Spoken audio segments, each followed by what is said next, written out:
Hare Krishna dear devotees. ఇవాళ మనము పూరి జగన్నాథ్ యాత్రకి వెళ్ళేసి వచ్చాం కదా. అసలు ఏమేమి చూసామనేది ఒక గ్లిమ్స్ ఇద్దాం. ఎందుకంటే 60 మంది భక్తులతో వెళ్ళినప్పుడు అందరికీ చెప్పడానికి కుదరలేదు, కొంతమంది అటు ఇటు ఉండడం వల్ల. బట్ ఒకసారి అన్ని ఏమేమి జరిగింది, భగవంతుడు లీలలు ఏమేమి చూసాము, లీలాస్థలాలు చూసాము అనేది ఫస్ట్ నుంచి మీకు ఇప్పుడు చెప్తాను. మీరు నాతో పాటు కళ్ళు మూసుకొని ఇమాజిన్ చేయండి, మీరు కూడా నాతో పాటు పరిక్రమ చేసినట్టే, ఏమేమి జరిగిందో నడుచుకుంటూ మనం మళ్ళీ ఒకసారి పూరి క్షేత్రానికి వెళ్ళినట్టే. సో చక్కగా వినండి. ఫస్ట్ దానికంటే ముందు శ్రీల ప్రభుపాదకి ప్రణామ మంత్ర. నమో విష్ణుపాదాయ కృష్ణ ప్రేస్తాయ భూతలే శ్రీమతే భక్తి వేదాంత స్వామినితి నామినే నమస్తే సారస్వతే దేవే గౌరవాణి ప్రచారणे నిర్విశేష శూన్యవాది పాశ్చాత్య దేశతారిణే జయ శ్రీకృష్ణ చైతన్య ప్రభు నిత్యానంద శ్రీ అద్వైత గదాధర శ్రీవాసాది గౌర భక్త వృంద. హరే కృష్ణ కృష్ణ కృష్ణ హరే హరే, హరే రామ రామ రామ హరే హరే. నీలాచల నివాసాయ నిత్యాయ పరమాత్మనే జగన్నాథ్ బలభద్ర సుభద్రాభ్య జగన్నాథాయతే నమో నమః. నీలాచల క్షేత్రకి ఇప్పుడు మనము 16వ తేదీ జూలై 16వ తేదీ తిరుపతి నుంచి 60 మంది భక్త బృందం అందరం కలుసుకొని మనం పూరి యాత్రకి వెళ్ళాం. ఫస్ట్ వెళ్ళగానే మనం వెళ్ళింది సముద్ర స్నానానికి వెళ్ళాం. కానీ అక్కడ సముద్రము మహాదది అన్నారు దాన్ని. మహాదది అంటే ఉన్న సముద్రానికి, ఈ లోకంలో ఎన్నో సముద్రాలు మనం చూస్తుంటాం కదా, ఆ సముద్రాల కన్నా చాలా పవిత్రమైన సముద్రం. సరే, దానికి ఎన్నో ఉన్నాయి, స్కంద పురాణంలో చాలా చెప్పబడింది. కానీ మన చైతన్య మహాప్రభు ఏం చెప్పారో అది చెప్తాం ఇప్పుడు. మీకు హరిదాస్ ఠాకూర్ తెలుసు. హరిదాస్ ఠాకూర్ ఎవరు? బ్రహ్మనే స్వయంగా కలియుగంలో వచ్చి ఆయన యొక్క అపరాధం, బ్రహ్మ ఏం అపరాధం చేశాడు? కృష్ణుడు ద్వాపర యుగంలో కృష్ణుడు ఇంత చిన్న బాలుడు, ఇన్ని లీలలు ఎలా చేస్తున్నాడు? ఈయన ఏమన్నా దేవుడా ఏంటి? ఒకవేళ ఇలా మ్యాజిక్ ఏమైనా చేస్తున్నాడా? మన దేవాది దేవుడు విష్ణువు ఉండగా ఎవరన్నా కొత్తగా ఏమన్నా వచ్చారా? ఇది మనం చూడాల్సిందే ఈ విషయం అనేసి తనే హంసవాహనం మీద వస్తాడు బ్రహ్మ. వచ్చి చూస్తే చిన్న పిల్లవాడుగా ఉన్నాడు కృష్ణుడు. కానీ ఈయనకు అందరూ అట్రాక్ట్ అయిపోతున్నారు. ఏంటి విషయం తెలుసుకోవాలి అనేసి కృష్ణుడితో పాటు ఉన్న అందరు గోపబాలుకల్ని, అక్కడున్న గోమాతలు తీసుకొస్తారు కృష్ణుడు, చిన్న చిన్న దూడల్ని. ఆ దూడల్ని అన్నిటినీ ఆయన తీసుకెళ్ళిపోయి తన లోకానికి తీసుకెళ్ళిపోతే కృష్ణుడు చూస్తే ఏంటి ఎవరు లేదు ఇక్కడ. ఆ హంస యొక్క ఈక కనబడుతుంది. ఆ ఈక చూసి, ఓహో నీ యొక్క పనేనా, నువ్వు చెప్పే కదా నేను ఇక్కడికి వచ్చాను, నువ్వు మర్చిపోయావా? నేను కృష్ణుడుగా ఇలా వచ్చింది నీ కోరిక కోసమే కదా, నువ్వు మర్చిపోయి నన్నే టెస్ట్ చేయాలని నా ఫ్రెండ్స్ని, నా యొక్క గోమాతల్ని తీసుకెళ్ళావు. సరే అనేసి వెంటనే కృష్ణుడు ఏం చేశారు? అంతమంది గోపబాలుడుగా తనే ఎక్స్పాండ్ అవుతాడు, అంతమంది గోమాతలుగా ఎక్స్పాండ్ అవుతాడు. అప్పుడు ఈ కృష్ణుడు వాళ్ళందరినీ తీసుకొని ఇంటికి తీసుకెళ్తున్నారు. అంటే కృష్ణుడే ఇప్పుడు ఇంటికి వెళ్తున్నారు, అంతమంది గోపబాలకులుగా, అంతమంది గోమాతలుగా ఇప్పుడు ఇంటికి వెళ్తున్నారు. ఇంటికి వెళ్తే మామూలుగా యశోదమ్మని ఎక్కువ ఆనందపడేది, ఎందుకంటే కృష్ణుని చూసి. యశోదమ్మ మొహంలో ఆనందము ఎట్లా వర్ణిస్తారంటే, కృష్ణుని చూడటమే పాలు వచ్చేస్తుందంట, పాలు ఆటోమేటిక్ వచ్చేస్తుందంట. అలా గోమాతలు కూడా తన ఉదరం నిండిపోయి పాలు అట్లే వచ్చేస్తూ ఉంటాయంట. సో ఇప్పుడు ఆ యశోదమ్మకే కాదు, అక్కడున్న అన్ని గోపికలకి ఆనందం అంట. అసలు రోజులు గడుస్తూ ఉంటే అంత ఆనందంగా ఉందంట. ఆ గోమాతలు కూడా మొహంలో కళ, వాళ్ళ అమ్మలకి ఓకే నాకేస్తానంట ఆ దూడల్ని. ఎందుకంటే అవన్నీ ఎవరు? కృష్ణుడే, స్వయంగా కృష్ణుడే. సరే, ఇప్పుడు ఇవన్నీ ఎందుకు జరిగిందని చూస్తే మళ్ళీ ఆరాధిస్తే ఆచార్యులు చెప్తున్నారు, ఈ గోపికలు అనుకున్నారంట, యశోదమ్మ ఎంత అదృష్టం చేసుకునింది, కృష్ణుని యొక్క అమ్మగా ఉంది, ఈ రోజు తనని చూస్తుంటేనే మన వల్ల కావట్లేదు, అలాంటి తనతోనే ఉంటుంది, తనకి పాలు ఇవ్వడం, తనని లాలించడం, తనకు స్నానం చేయడం ఎంత అదృష్టము, మనకు ఆ ఛాన్స్ ఒక్కసారి కూడా దొరకలేదే అని వాళ్ళు తప్పించారంట. సరే, వాళ్ళు తప్పించింది పక్కన పెట్టి ఈ గోమాతలు కూడా తప్పించాయంట, కృష్ణుడికి పాలు ఇవ్వాలని. ఈ మనం ఏది కోరుకున్నా నిస్వార్థంగా మనం కోరుకుంటే పరమాత్మకు తెలిసిపోతుంది. అలా ఆ పరమాత్మకు తెలిసి ఈ లీలలో, బ్రహ్మ చేసిన లీలలో, సరే నువ్వు చేసావు, వీళ్ళు కోరుకున్నారు కదా, అది కూడా నెరవేరుస్తాం అని ఈరోజు కొడుకులుగా వెళ్ళారు, దూడలుగా కూడా స్వామి వెళ్ళాడు. ఆ 1 సంవత్సరం పాటు గడిచిపోయింది. బ్రహ్మ వచ్చి చూస్తున్నాడు. ఏదన్నా విషయం డిస్టర్బెన్స్ ఉండాలి కదా, ఇంతమంది లేనప్పుడు. చూస్తే ఆ పిల్లలందరూ ఉన్నారు, ఆ దూడలన్నీ ఉన్నాయి. అప్పుడు బ్రహ్మకి షాక్. అయితే ఈయనే దేవాది దేవుడని వెంటనే వచ్చి ఆయన నమస్కరించినప్పుడు అప్పుడు స్వామి చూపిస్తాడు. ఎన్నో బ్రహ్మాండలో అఖిలాండ కోటి బ్రహ్మాండ నాయకుడు కృష్ణుడు. అన్ని అఖిలాండాలకి ఎన్నో బ్రహ్మలు ఉన్నాయని చూపిస్తాడు కృష్ణుడు. నువ్వు ఒకటే కాదు బ్రహ్మ, దీని వరకే బ్రహ్మ. ఎన్ని బ్రహ్మలు ఉన్నారు? 4 తలల బ్రహ్మ, 5 తలల బ్రహ్మ, 6 తలల బ్రహ్మ, 7 తలల బ్రహ్మ. ఆయనకు అవునా, నేను ఒకటే అనుకున్నానే అనుకున్నాడు బ్రహ్మ. అప్పుడు తనకి ఆ అపరాధము నన్ను క్షమించు స్వామి అనేసి కోరుకుంటాడు. కానీ కూడా బ్రహ్మ అనుకుంటాడు, నేను ఎంతో పెద్ద అపరాధం చేశాను, స్వామి పాదాల దగ్గర అపరాధం చేశాను. దీన్ని పోగొట్టుకోవడానికి కలియుగంలో స్వామి వచ్చినప్పుడు, స్వామి ఎందుకు వస్తున్నాడు కలియుగంలో? హరినామాన్ని తెలియజేయడానికి, కృష్ణ ప్రేమని పంచడానికి. ఎందుకంటే కలియుగంలో జనాలకి అసలే తెలివి తక్కువ, సోంబరితనం, భగవంతుడే లేదంటారు, ఎప్పుడు అత్యాస ఉంటది, లోభం ఉంటది. ఇట్లాంటివి ఇవన్నీ ఉండే చోట భగవంతుడు ఎక్కడ ఉంటాడు? ఉండలేడు. భగవన్ నామం కూడా జపం చేయలేదు. కానీ అర్హత లేకపోయినా భగవన్ నామాన్ని ఇవ్వడానికి ఎవరు వచ్చారు? చైతన్య మహాప్రభు వచ్చారు, పంచతత్వం వచ్చారు. ఆ చైతన్య మహాప్రభు వచ్చినప్పుడు హరినామం జపం చేయనని చెప్పడానికి వచ్చినప్పుడు ఆ హరినామాన్ని గొప్పతనాన్ని నేనే తెలియజేస్తానని బ్రహ్మ ఆ రోజు అనుకున్నాడంట. అందుకే ఆయన ఒక ముస్లిం కుటుంబంలో హరిదాస్గా, మళ్ళీ హరిదాస్ ఠాకూర్ అయింది ఆయన పేరు, ముస్లిం కుటుంబంలో పుడతారు. ఆ హరిదాస్ ఠాకూరే ఒక రోజుకి 3 లక్షల సార్లు హరే కృష్ణ కృష్ణ కృష్ణ హరే హరే, హరే రామ రామ రామ హరే హరే అని జపం చేస్తూనే ఉండిపోయారంట. ఆయన 192 మాలు చేయాలి. ఆ 192 మాలు కంప్లీట్ అయ్యేదాకా ఏ పని పెట్టుకోడు, అంతా ఒక ఇది. అప్పుడు చైతన్య మహాప్రభు అడిగారంట, నువ్వు ఎందుకు ఇంకా చేస్తున్నావు? నువ్వు ఆల్రెడీ శుద్ధీకరించబడ్డావు.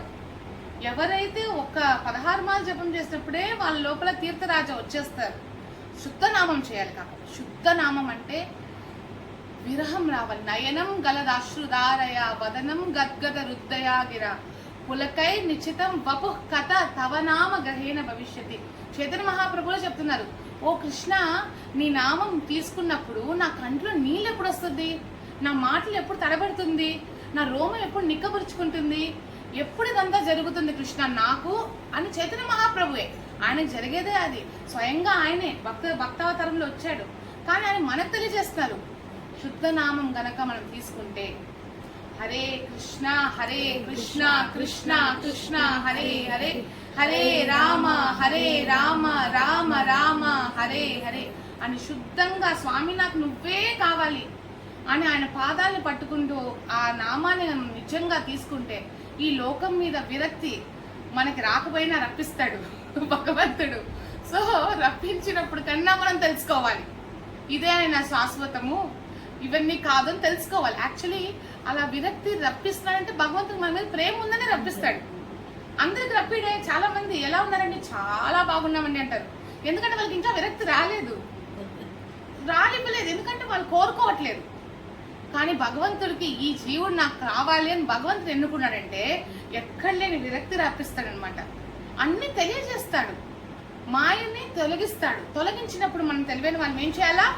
వెంటనే నామాన్ని పట్టుకోవాలా. ఆ నామం అనే తాడుని పట్టుకొని ఈ సంసారం నుంచి మనం బయటపడాలా. కానీ దానికి ఒక గురువు అనే ఆయన సముద్రంలో ఈదుతున్నాం.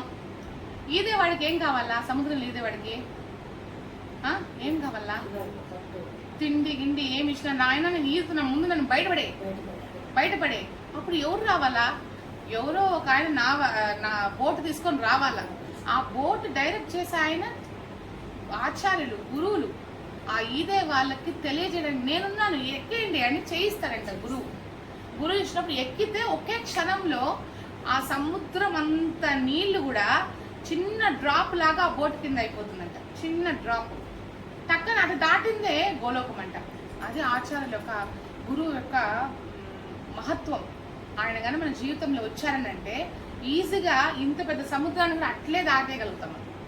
సో అలా హరిదాస్ ఠాకూర్ అనుకున్నారంట, నేను తెలియజేయాలి, నేను చేసిన అపరాధానికి నేను ఈ లోకానికి తెలియజేయడానికి 192 మాలల హరినామం జపం చేశావు. అప్పుడు చైతన్య మహాప్రభు చెప్పారు, నువ్వు ఎందుకు ఇంకా చేస్తున్నావు, నువ్వు చేయాల్సిన చేసావు అనేసి. అంటే లేదు, నేను జీవితం ఉన్నంత వరకు లాస్ట్ శ్వాస వరకు నేను చేస్తాను. లేదు, నీకు అసలు ఒళ్ళే బాగాలేదు, నీకు ఎలా అయిపోయినావు చూడు. అంటే ఆయన చివరి క్షణాలు వచ్చేసాయి హరిదాస్ ఠాకూర్. నీ ఒళ్ళు ఎలా ఉంది? నా ఒళ్ళకేం ప్రాబ్లం లేదు, బుద్ధికే. హరినామం తీసుకోవట్లేదు ఈ బుద్ధి, హరినామం జపం చేయట్లేదు, ఈ బుద్ధికే ప్రాబ్లము. నా ఒళ్ళు బాగానే ఉంది అన్నాడంట. నువ్వు హరినామం తీసుకోవట్లేదు అని అడిగాడంట చైతన్య మహాప్రభు. అట్లా లాస్ట్ క్షణంలో ఆయనకి ప్రాణం వదిలేటప్పుడు చైతన్య మహాప్రభు స్వయంగా ఆయనని తీసుకొని వెళ్ళి, ఎవరిని? హరిదాస్ ఠాకూర్ యొక్క శరీరాన్ని చైతన్య మహాప్రభుని తీసుకొని వెళ్ళి ఆ సముద్రంలో అభిషేకం చేశారు. ఆ సముద్రంలో అభిషేకం చేసి ఆల్రెడీ ఆయన ఒంట్లో అన్ని తీర్థాలని పరపదించారు. అన్ని తీర్థాలు ఆల్రెడీ ఆయనలో ఉంది. రోజు 192 మాలు జపము, శుద్ధనామం జపం చేశారు. అటువంటి ఆయన ఇప్పుడు ఇక్కడ వచ్చి ఆయనకు అభిషేకం జరిగినప్పుడు ఆ తీర్థాలన్నీ ఇందులో వచ్చి కలిసాయి. కాబట్టి ఇది మహానది, మహాసముద్రం అయింది ఇది. అండ్ ఎవరైతే ఇక్కడ వచ్చి స్నానం చేస్తారో వాళ్ళకి విలువ కట్టలేనిది ఒకటి లభిస్తుంది, అదే కృష్ణ ప్రేమ అని చైతన్య మహాప్రభు ఆ రోజు హామీ ఇచ్చారు. చైతన్య మహాప్రభుకి, హరిదాస్ ఠాకూర్ కి. సో అందుకని మనం ఫస్ట్ యాత్రలో ముందు మనం ఎక్కడికి పోయాం? మహాసముద్రానికి వెళ్ళి అక్కడ స్నానం చేసాం. స్నానం చేసి ఎంతో కొంత మనకు వచ్చింటుంది, త్వరతో మెల్లగా కూడా తెలిసి వస్తుంది, ఎందుకంటే మహాప్రభు యొక్క మాట. సరే, అక్కడ నుంచి మనము రూమ్కి వచ్చేసాక నెక్స్ట్ మనము మన సహిష్ణు నితాయ్ ప్రభు వచ్చి ఆ జగన్నాథ్ పూరి క్షేత్రంలో ఎక్కడెక్కడ ఏమేమి ఉంటాయి, ఎట్లెట్లుంటాయి అన్నీ ఎక్స్ప్లెయిన్ చేశారు. ఎక్స్ప్లెయిన్ చేయడంతో నేను ఒకటి చెప్తాను. ఫస్ట్ జగన్నాథ్ ఆ రూపం ఎలా వచ్చారు, ఫస్ట్ మనం అది మాట్లాడుకుందాం. జగన్నాథ్, బల్దేవ్, సుభద్రకు ఆ రూపం ఎలా వచ్చింది? కృష్ణుడికి విరహం, ద్వారకాలో ఉన్నప్పుడు ఎంతసేపు రాధారాన్ని తలుచుకుంటూనే ఉంటారు, గోపికల్ని తలుచుకుంటూనే ఉంటారు. ఎందుకంటే మనమంతా ఇప్పుడు మన బాధ ఏంటంటే కృష్ణుడు భగవంతుడు అని నమ్ముతాం, వాళ్ళు కృష్ణుడు భగవంతుడు కాదని నమ్ముతారు. అదే మనకి వాళ్ళకి తేడా. మనం ఏమనుకుంటాం, కృష్ణుడే దేవాది దేవుడు అని నమ్మగలుగుతాం మనం ఈజీగా, కానీ వాళ్ళు అది నమ్మలేరు. ఎందుకంటే అంత పెద్ద విషపూరితమైన కాళియా మీద ఆయన డాన్స్ వేస్తా అంటే, కాళియా పాము మీద ఆయన డాన్స్ వేస్తా అంటే వాళ్ళందరూ ఆయన దిగి వచ్చినాక మనమంటే అమ్మో దేవాది దేవుడు ఇంత చిన్న పిల్లోడు కాదు, దేవాది దేవుడు ఈయన అనుకుంటాం. అంత పెద్ద పాము, 5 తలల పాము దిగి వచ్చినాక, నానా నీకు చల్లగా ఉందేమో ఒళ్ళు, టవల్ తీసుకొని తుడిచారంట. అప్పుడు వీళ్ళు ఎప్పటికీ నన్ను నమ్మలేరబ్బా భగవంతుడని. అంటే కృష్ణుడికి కావాల్సింది అదే. అంటే భగవంతుని నమ్మడం ఒక పక్క పెట్టండి, వాళ్ళ ప్రేమపూర్వకమైన ఆ రిలేషన్షిప్ భగవంతుడికి కావాలి. ఇప్పుడు మనం కూడా శ్రీల ప్రభుపాద దయ వల్ల మన ఇంట్లో లడ్డు గోపాల్ ఉన్నాడు. ఆ లడ్డు గోపాల్ని మన కొడుకుగా మనం భావిస్తూ మనవాడు అనుకుంటున్నాం, అది ఆయనకు కావాలి. ఇన్ని రోజులు మనము ఇదే మనది, ఇదే మా ఇల్లు, ఇదే మా వాళ్ళు, ఇదే నేను అనుకున్నాం. కానీ నిజం ఎవరు? నిజంగా మన తండ్రి ఎవరు? ఆయన్ని మనవాడని మనం అనుకోలేదు, కానీ ఆయన ఉన్నాడు, ఎప్పటికీ ఉన్నాడు, మన పక్కనే ఉన్నాడు, వెయిట్ చేస్తూనే ఉన్నాడు, ఎప్పుడెప్పుడు తిరిగి చూస్తామా అని. అప్పుడు ఆయనకి ఎంత ఆనందంగా ఉంటుంది, మావాడు నువ్వే అని చెప్తే. సో మీరు బృందావనికి వెళ్తే వాళ్ళ పిల్లలతో పాటు లడ్డు గోపాల్ కూడా వాళ్ళ పిల్లలు, ఫస్ట్ ఈయన వాళ్ళ పిల్లలు, తర్వాత వాళ్ళ బయాలజికల్గా వచ్చిన పిల్లలు. లడ్డు గోపాలే వాళ్ళ పిల్లవాడు. వాళ్ళు సముద్ర స్నానం చేసినా లడ్డు గోపాల్ కూడా నీళ్ళలో ముంచుతారు అనమాట. నదిలో పోయినా, నదిలో ఎండలో పోతే ఆయనకు గొడుగు. అంత ప్రేమ వాళ్ళు ఆ ప్రేమ కృష్ణుడికి కావాలి. అటువంటి కృష్ణుడు ద్వారకాలు అనేటప్పుడు తనకు ఆ ఫీల్ రావట్లేదు. ఎందుకంటే ఇక్కడ అందరూ ఆయన్ని దేవాది దేవుడుగా, గొప్పవారుగా చూస్తున్నారు. ఎందుకంటే రాముడి కాలంలో మర్యాద పురుషోత్తముగా వచ్చినప్పుడు అందరూ కూడా ఆయన ఆలింగనం చేసుకోవడానికి స్వామి ఆలింగనం చేయడానికి ట్రై చేస్తాడంట హనుమంతుడిని. వెంటనే ఇట్లా వచ్చినట్టు వచ్చి పాదాలు పట్టేసుకుంటాడంట. అప్పుడు రాముడికి బాధేసింది, ఏంటి నాకు ఎవరు ఫ్రెండే లేదా అంటే. ఎవరికైనా ఈ ఫ్రెండ్షిప్ అనేది చాలా మంచి ఒక ఫీలింగ్. అది ఎంతో బాగుంటుంది. కానీ స్వామికి అది లేకపోతుంది. ఎందుకంటే అందరూ మర్యాదిస్తున్నారు. ఆయన పేరే మర్యాద పురుషోత్తమ. సో ఆయన అప్పుడు అనుకున్నాంట, నాకు ఎట్లంటే అట్లా పిలవాల నన్ను అసలు నన్ను నమ్మకూడదు, నేను దేవుడు అనుకోకూడదు, వీళ్ళు వాళ్ళల్లో కలుపుకోవాలి నన్ను. అది నాకు కావాలని కోరుకున్నప్పుడు లీలావతారంగా కృష్ణగా వచ్చినప్పుడు లీలా పురుషోత్తముగా ఉన్నాడు ఆయన. సో ఇది ఆయనకు కావాలి. ద్వారకాలో విరహంలో ఉన్నాడు. ఆ విషయం అక్కడున్న రుక్మిణి సత్యభామకి వాళ్ళకి ఒక కోరిక వచ్చింది. అసలు ఏంటంత గొప్ప రాధారాణి, ఏంటంత గొప్ప గోపికలు, వాళ్ళ గురించి నేను తెలుసుకోవాలి. ఎవరిని అడుగుతాము? రోహిణి మాత, బలరాం యొక్క అమ్మగారు రోహిణి మాత ఉన్నారు కదా, ఆమె అక్కడే కదా, బృందావనంలోనే కదా ఉన్నారు. సో ఆమెను అడిగితే విషయం మొత్తం తెలుస్తుందని ఆమె దగ్గరికి పోయి, అమ్మ మీరే చెప్పాలి ఎందుకు అంత గొప్ప అనేసి అంటే, అప్పుడు రోహిణి మాత నేను చెప్తాను కానీ వాళ్ళ చెవులో వినకూడదు, వాళ్ళు విన్నారంటే వాళ్ళు ఇంకా విరహం అయిపోతారు, ఇంకా వాళ్ళు నా పిల్లలు మేము తట్టుకోలేదు అనేసి అన్నారు. సరే సరే అమ్మా, మనం తలుపులు మూసేద్దాము, సుభద్రాని తలుపు దగ్గర పెడదాం, తాను ఎవరు రాకుండా చూసుకుంటుంది, తాను వస్తే మనకు సిగ్నల్ ఇస్తుంది, మనం సైలెంట్ అయిపోదాం. సరే అని అందరు మాట్లాడుకుంటారు. లోపల కథలు చెప్పడం స్టార్ట్ చేస్తుంది. గోపికలు ఎంత గొప్పవారో, వాళ్ళ ప్రేమ. కానీ సుభద్ర వింటారని సుభద్ర కూడా చెవులిట్ట పెట్టింది. వింటా వింటా వింటా ఆ తన్మయత్వంలో మనకు ఎంత ఎక్సైట్ అయినా కళ్ళు పెద్దవవుతాయి. కళ్ళు పెద్దవడం కాదు, చేతులు లోపలికి వెళ్ళిపోయింది, కాళ్ళు లోపలికి వెళ్ళిపోయింది. ఇట్లా వింటా ఉంది. కృష్ణ బలరాం వచ్చి చూసుకోలేదు. కృష్ణ వచ్చినాడు, బలరాము వచ్చినాడు, ఇద్దరు వచ్చి చూడలేదు. వాళ్ళు వస్తే కదా వీళ్ళకి సిగ్నల్ ఇవ్వాలా, ఇవ్వలేదు. ఎందుకు చెల్లె గిట్టయిపోయింది అని ఇద్దరు తల పక్క చెవులు పెట్టారు. అటుపక్క కృష్ణుడు, ఇటుపక్క బలరాము చెవులు పెట్టి వాళ్ళు వింటూ, వాళ్ళకి తన్మయత్వం వచ్చి, వాళ్ళ కళ్ళు పెద్దవయ్యి, వాళ్ళ చేతులు లోపలికి వెళ్ళిపోయి, వాళ్ళ కాళ్ళు లోపలికి వెళ్ళి, వాళ్ళ వల్ల కావట్లేదు. ఆ టైంలో నారదుని జ్ఞాపిస్తారు, స్వామి ఇది ఏ రూపం, ఇది ఏమైపోయింది మీకు, ఎందుకు ఇలా ఉన్నారు? దీన్నే మహాభావ ప్రకాశ రూపం, మహాభావం. ఆ భావం, ఆ విరహం, ఆ ప్రేమ, వాళ్ళ మీద ఉన్న వాళ్ళే నాకు సర్వస్వం. వాళ్ళ గురించి వింటుంటే నాకు ఎలా ఉంటుంది, ఆ రూపం ఇది. నేను చాలా ఒక పక్క విరహం, ఒక పక్క ఆనందంలో ఉన్నాను. వాళ్ళు నా మీద చూపించిన ప్రేమను తలుచుకొని ఆనందము, వాళ్ళు నా దగ్గర ఇప్పుడు లేదన్న విరహంలో ఉన్నాను. మహాభావ రూపం అంటే స్వామి ఈ రూపాన్ని అందరికి తెలియదు. ఇప్పుడు కాదు, కలియుగంలో వస్తాను అనేసి అక్కడ నారద మునికి మాటిస్తారు. అందుకని ఆయన కలియుగంలో పూరి క్షేత్రంలో స్వామి ఈరోజు వచ్చి అంత అద్భుతమైన మహాభావ ప్రకాశ రూపం.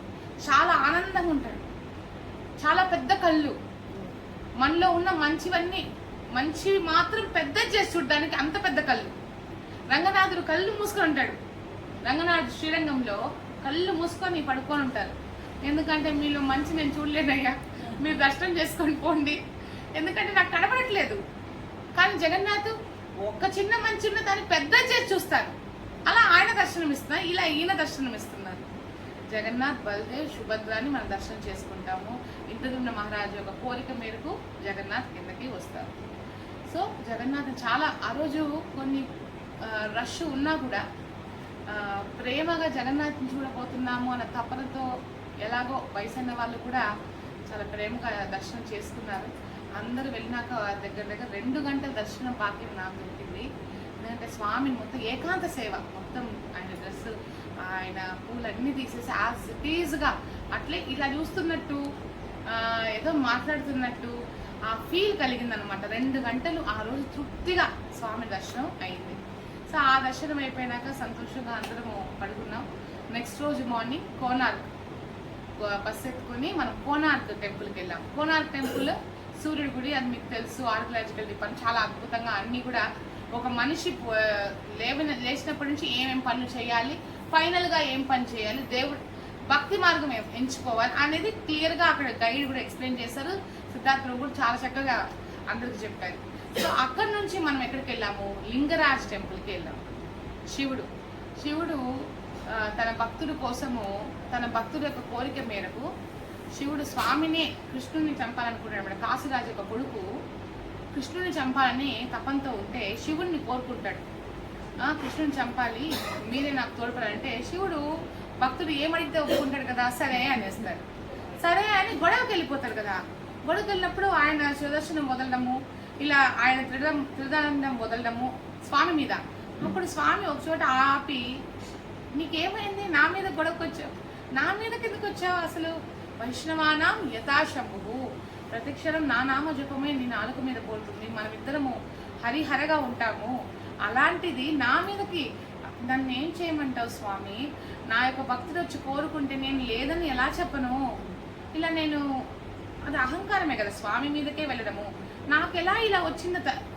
శివుడు చాలా గొప్పవారు, కానీ ఆ క్షణంలో తన భక్తుడి కోసము ఆయనకి ఓకే చేసేసి ఆయన స్వామి వెనకాలే పోయాడు.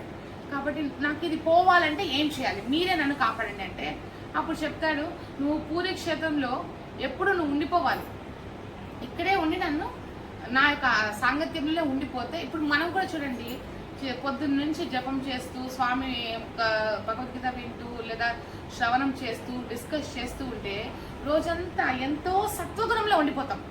మామూలుగా మనుషులకి ఎట్లుంటుందంటే పొద్దున్న నుంచి ఒక టైం వరకు సత్వగుణం, అక్కడ నుంచి రజోగుణం, రాత్రికి వచ్చేసరికి తమో గుణంకి వెళ్ళిపోతాం మనం. కానీ భక్తులు సత్వగుణంలోనే ఉండిపోతారు, ఎందుకంటే వాళ్ళు ప్రతి క్షణం స్వామితో ఉంటారు కాబట్టి.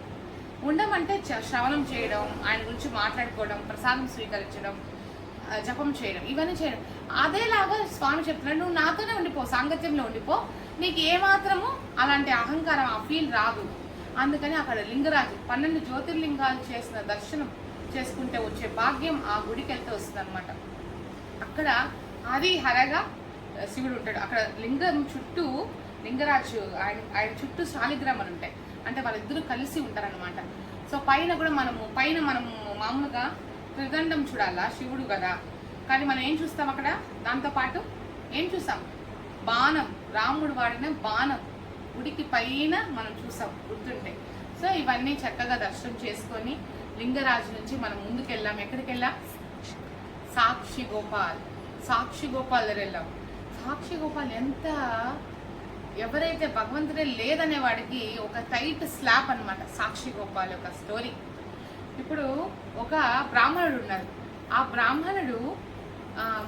బ్రాహ్మణుడు ఏం చేశాడంటే బృందావనికి యాత్రకి వెళ్ళాడు.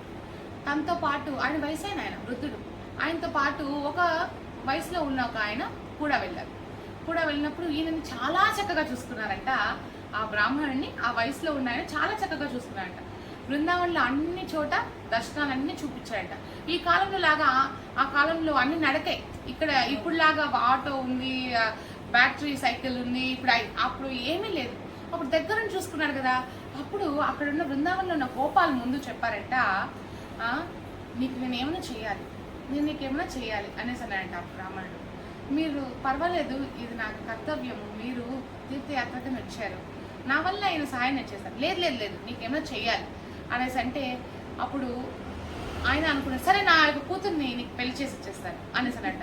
అయ్యో మీరు బ్రాహ్మణులు, నేనేంటి, నా క్యాస్ట్ ఏంటి, వద్దండి అసలు, లేదు నా కూతురు ఇంత మంచివాడికి, నీలాంటి వాడికే ఇవ్వాలా, నా కూతురు నీకే, నువ్వు రా మా ఇంటికి అని చెప్పేసి మొత్తానికి యాత్ర అయిపోతుంది. ఈయన ఎన్ని వద్దన్నా ఆయన లేదు అన్నందుకు ఈయన కూడా మనసులో అనుకొని సర్లే వెళ్దాము అడుగుదాము అనేసి ఒక రోజు వస్తాడు.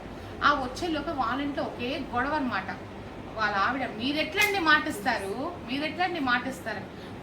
ఆ అమ్మాయి వాళ్ళ అన్న, నువ్వు ఎట్లా నాన్న, మన స్టేటస్ ఎంత, మన ఇది ఎంత, మీరెట్లా నా చెల్లెల్ని ఆ విధంగా పెళ్లి చేసిన మాట ఎట్లా ఇస్తారు, వేరేమన్నా ఇవ్వండి, కూతుర్నే పెళ్లి చేసిస్తానని మాట ఇస్తారా అనేసి అంటే మొత్తానికి ఆ టైంలోనే ఈయన ఇల్లు వెతుక్కుంటా వస్తే వాళ్ళ 2 రోజుల గొడవలు వాళ్ళ ఇంటికి వెళ్తున్నావు అని.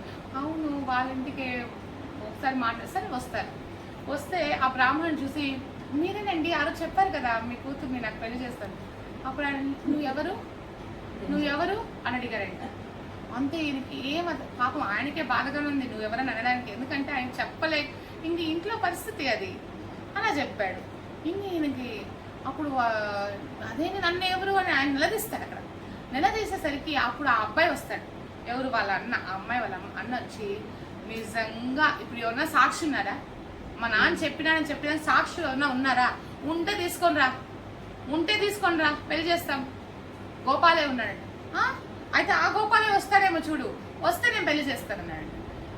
నేరుగా మళ్ళీ బృందానికి పోయి ఆ గోపాల దగ్గర, నువ్వు ఉన్నావు కదా, ఆ రోజు చెప్పినాడు కదా, నేను వద్దని కూడా అన్నాను కదా, అయినా మరీ మరీ చెప్పినాడు, వెళ్తే నన్ను అవమానం జరిగి సాక్షి ఉంటే తీసుకున్నాను. ఎవరు సాక్షి? నువ్వే సాక్షి అని. నేను ఎలా వస్తాను అన్నాడంట గోపాల్. నువ్వు ఎలా మాట్లాడతావు? విగ్రహ రూపంలోనే మాట్లాడుతున్నావు కదా, మరి రా, అది కూడా చెయ్యి, నా కోసం ఆ మాత్రం చేయవా అన్నాడంట. అప్పుడు గోపాల్ సరే వస్తాను, ముందు వెళ్ళు. వెనకనే వచ్చాడు. ఆయన గజ్జల శబ్దం వినబడేదాకా వస్తున్నాడు వస్తున్నాడు వస్తాను. ఒక చోట గజ్జల శబ్దం ఆగిపోతుంది. ఏంటి స్వామి ఆగిపోయిందే, వాళ్ళనే రమ్మని చెప్పు అనేసి అక్కడ దాకా పూరి ఒరిస్సా దాకా భువనేశ్వర్ దాకా స్వామి వచ్చేస్తారనమాట. అప్పుడు అందరు తండాలు వచ్చి చూసారా సాక్షిగా గోపాల్ వచ్చారు, సాక్షి గోపాల్ ఉన్నారు ఇక్కడ అనేసి అంటే అప్పుడు ఇంకేం మాట్లాడతారు, వెంటనే పెళ్లి చేస్తారు, అక్కడే గుడి కడతారు. అటువంటి అద్భుతమైన స్వామిని మనము దర్శించుకున్నాం, సాక్షి గోపాల్. చూడండి, ఆయన ఉన్నాడు, సాక్షిభూతంగా ఆయన ఉన్నాడు, ఈ పంచభూతాలు ఉంది, ఇవన్నీ ఏం మాట్లాడినా ఏం చేసినా ఇవన్నీ ఉన్నాయి వెనకనే, మన వెనకనే కర్మ రూపంలో పరిగెడుతూనే ఉంటుంది వెనకనే. ఏమంటే ఒక చెట్టుకి కాయ ఫస్ట్ చిన్న మొగ్గ, మళ్ళీ పువ్వు, మళ్ళీ చిన్నగా వస్తుంది, అది బాగా పండు అవ్వాలి కదా, వాడి పాపం పండని అని అంటాం మనం. ఎందుకు? అది పండు అయితే కదా. సో టైం, అన్నిటికీ టైం. అలానే ఈ సాక్షిగా స్వామి ఉంటాడు, అది భక్తులకు బాగా తెలుసు.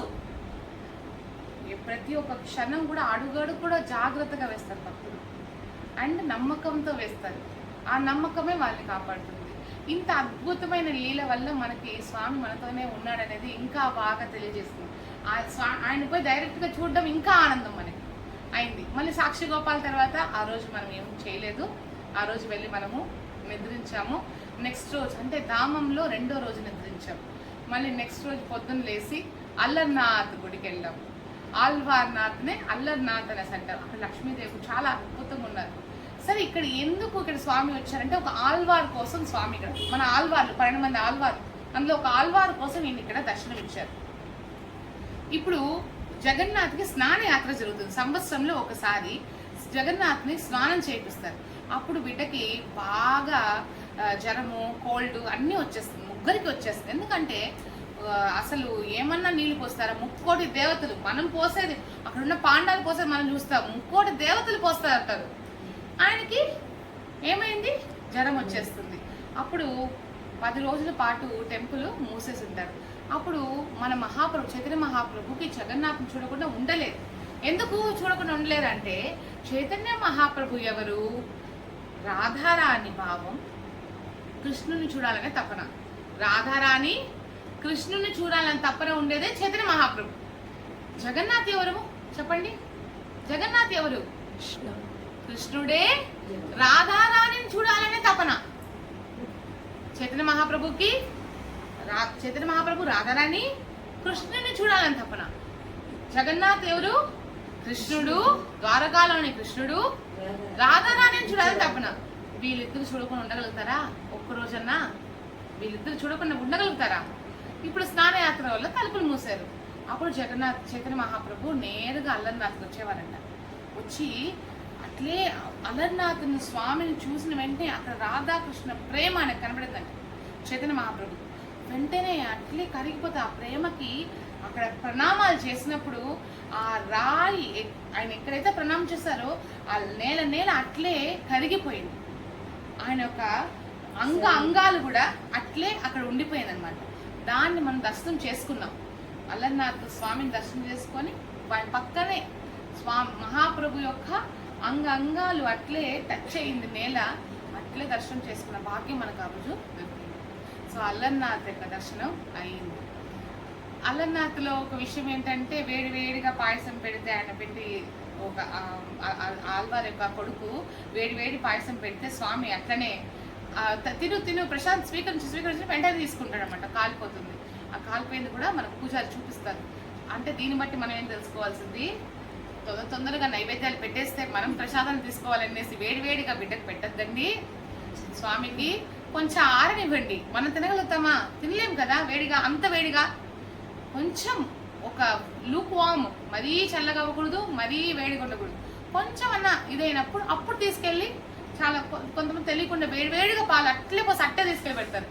పెట్టకూడదు. అక్కడ మనం చూపిస్తున్నాడు కదా, చేతులు కాలిపోయింది ఆయన, గుర్తుపెట్టుకోండి, నాకు కొంచెం ఆరినాక పెట్టండి అనేసి. సో ఇదంతా స్వామి యొక్క లీల మనకు తెలియదు. అంటే ఆ ఒక భావన పెంచుకోవడానికి, భక్తి అనేది భావన, ఈ ప్రేమ పెంచుకోవడానికి ఈ లీలలు. సో మొత్తానికి అల్లర్నాథ్ అయిపోయినాక పక్కనే ఉన్న గౌడియా మఠకి వెళ్ళాం. గౌడియా మఠలో అక్కడ ఒక మహారాజు ఉన్నారు. చక్కగా దర్శనం మొత్తం ఈ లీల అంతా ఆయన చెప్పారు. తర్వాత మన భక్తి సిద్ధాంత సరస్వతి ఠాకూర్ అంటే శ్రీల ప్రభుపాద యొక్క గురువు అక్కడికి వచ్చినప్పుడు అక్కడున్న పాండాలకి కల్లో వచ్చి నా యొక్క విగ్రహం అంటే ఈ అల్లర్నాథ్ యొక్క ఉత్సవమూర్తి ఒక చిన్నది ఉండేది, ఆ విగ్రహము ఆయనకి ఇవ్వండి అని కల్లో వచ్చి స్వామి చెప్పాడంట ఆ పాండాకి, ఆ బ్రాహ్మణుడికి. అప్పుడు ఆయన వెతుక్కుంటూ వచ్చి భక్తి సిద్ధాంత సరస్వతి ఠాకూర్కి ఇచ్చారు.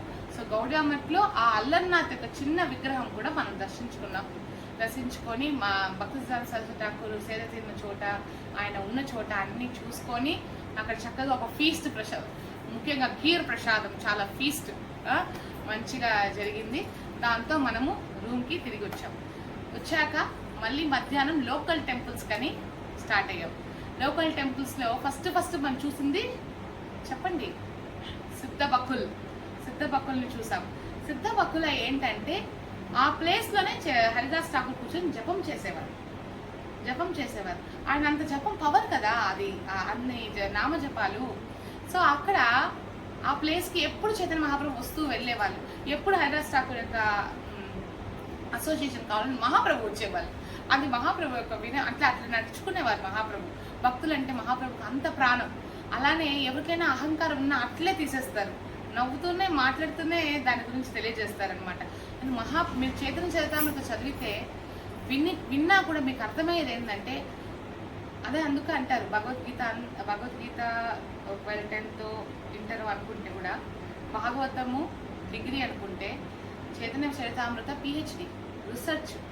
మనం ఎలా బతకాలి, మనం ఎలా మాట్లాడాలి, మనం ఎలా నడుచుకోవాలి, మనం ఎలా సేవ్ చేయాలి, మన నోట్ల మాట ఎలా రావాలి, ఎలా స్పందించాలి, ప్రతిదీ చైతన్య మహాప్రభు నడుచుకొని చూపించారు. మహాప్రభువే కాదు, మహాప్రభుతో పాటు ఉన్న అసోసియేట్స్ కూడా నడుచుకొని చూపించారు. సో ఇప్పుడు ఆ సిద్ధభక్తులకి ఎప్పుడు చైతన్య మహాప్రభు వస్తూ ఉంటారు కదా. ఒకరోజు ఏమైంది, మంగళారతి, మనం మంగళారతి కూడా దర్శనం చేసుకున్నాం. అంటే నెక్స్ట్ రోజు మార్నింగ్ మంగళారతి కూడా చాలా అద్భుతమైన దర్శనం చేసుకున్నాం. సో మంగళారతికి మహాప్రభు వెళ్ళినప్పుడు, చైతన్య మహాప్రభు వెళ్ళినప్పుడు ఆయనకి ప్రసాదంగా స్వామికి పళ్ళు తోముతారు కదా, పొద్దున్న మంగళారతి ముందు పళ్ళు తోముతారు కదా, ఆ వేప పుల్లని ఇస్తారు. ఆ వేప పుల్లని తీసి ఆయన తన్మయత్వం, మనకుదా ప్రసాదం విలువ తెలియదు, మహాప్రభుకు తెలుసు కదా ప్రసాదం యొక్క విలువ, భగవంతుడి యొక్క ఉత్తిష్టం, భగవంతుడు యొక్క ఎంగిలి దాంట్లో టచ్ అయి ఉంటుంది. దానికి మించిన ఇది లేదు. ప్రభు సాక్షాత్ దర్శనం అది ప్రసాదం. జగన్నాథ్ పూరికి వచ్చి జగన్నాథ్ యొక్క ప్రసాదం అంట ఇట్లుంది అట్లుంది అనకూడదు అసలు. కనీసం దాంట్లో ఉప్పు తక్కువ ఉంది, ఏంటి ఇట్లుంది, ఊరగాయ వేసుకొని తిందామా, అదంతా అనకూడదు. ప్రసాదం అట్లే స్వీకరించాలి. నిజమైన ప్రేమ ఉంటే అట్లే స్వీకరించాలి. ఎందుకంటే దాంట్లో ఉన్న అంతరార్థము భక్తుడికి అర్థమవుతుంది, నాలుకతో అర్థమయ్యేది కాదు. ఇది లోపల భక్తి భావన ఉంటే అర్థమవుతుంది ఆ స్వామి యొక్క టేస్ట్. సో చైతన్య మహాప్రభుకి ఆ చేతికి అదేం దొరికింది, స్వామి యొక్క పళ్ళు తోమిన ఆ వేప పుల్ల. అది తీసుకొని తన్మయతంలో హరిదాస్ ఠాకూర్ సిద్ధభక్తుల దగ్గరికి వెళ్ళి అక్కడికి వెళ్ళేసి వెంటనే పూడ్చిపెట్టారంట. పూడ్చి పెడితే అదే రోజు అంతా పెద్ద చెట్టు అయిపోతుంది. అంతా పెద్ద చెట్టు, ఇంత లావు వెడల్పు. అందరూ అక్కడే కూర్చొని అందరూ అక్కడ జపం చేసుకునే వాళ్ళు. హరిదాస్ ఠాకూర్ అయితే ఆ షేడ్లోనే ఉండేవాళ్ళంట. లాస్ట్లో హరిదాస్ ఠాకూర్ అంతా పరమపదించాక, చైతన్య మహాప్రభు అంతా వెళ్ళిపోయాక ఒకరోజు ఏమైంది, రాజు, ఇప్పుడు కూడా రాజు ఉన్నారు పూరిలో, ఇప్పుడు కూడా రాజు వాళ్ళే చూసుకునేది. ఆ రాజు రథయాత్ర వస్తుంది, రథయాత్రకి పెద్ద పెద్ద రథం తయారు చేయాలి కదా, ఈ చెట్టు తీసుకొని వెళ్దాము, ఎంత పెద్దగా ఉంది కదా అనేసి పంపించారంట. పంపిస్తే అక్కడ ఉన్న పూజారి చెప్పండి, వద్దండి వద్దు, చైతన్య మహాప్రభు స్వయంగా నాడితే వచ్చింది ఇది, తర్వాత వచ్చే వాళ్ళకి తెలియాలి చైతన్య మహాప్రభు వచ్చారు, హరినామాన్ని పంచారు, ఆయన వచ్చిన దాని దాఖలాలు ఇవన్నీ, అది లీలవి, ఇవి తీయకూడదు అనేసి. అంటే అది అంత గొప్పది కాబట్టే మేము రథానికి వాడుతున్నాం అని అంట.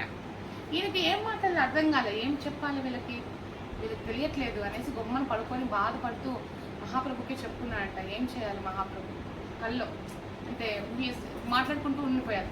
పొద్దున్న లేచి చూస్తే బెరడు మాత్రమే ఉండిందంట. అంత లావు చెట్టు ఏమీ లేదు, బెరడే.